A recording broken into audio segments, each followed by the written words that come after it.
Are becoming a big problem across the country. This is when a group of people decide to all drive their cars to a certain intersection and literally take over that intersection by performing donuts and other tricks. And now law enforcement and lawmakers are trying to crack down on this issue. Spectrum News reporter Camry Nelson has more on some of the recent takeovers across our state and a new bill that's looking to help. A bunch of cars, people were parked all along the street. It was like a festival. And Don Likens has the video to prove it. He owns several properties in Reading, a city that's not far from downtown Cincinnati. And on New Year's Eve, his security cameras captured one of multiple street takeovers that happened across the region. Residents were horrified at the sound of the smoke. The neighbors were horrified as well that saw it.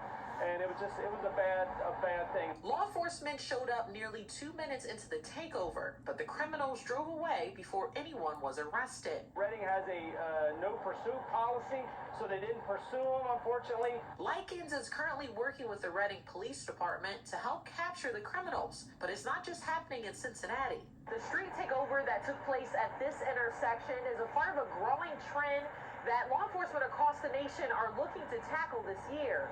Back in April, there was a street takeover in Columbus that involved 100 cars. It ended with shots fired at officers. Other incidents across the country have ended with people being hurt or even killed. Now there's a push in the State House to increase the penalties for those who take part. House Bill 56 will make the crime a first-degree misdemeanor. That would lead to having a driver's license suspended up to 3 years. But Likens says more needs to be done, like increased police presence in his neighborhood. This is the south end of Reading.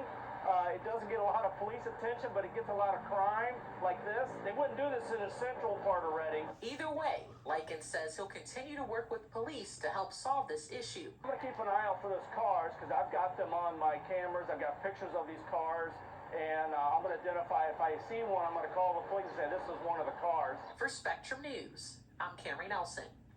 Well, cities across the country are trying to cut down on crime among children. Recent data from the U.S. Department of Justice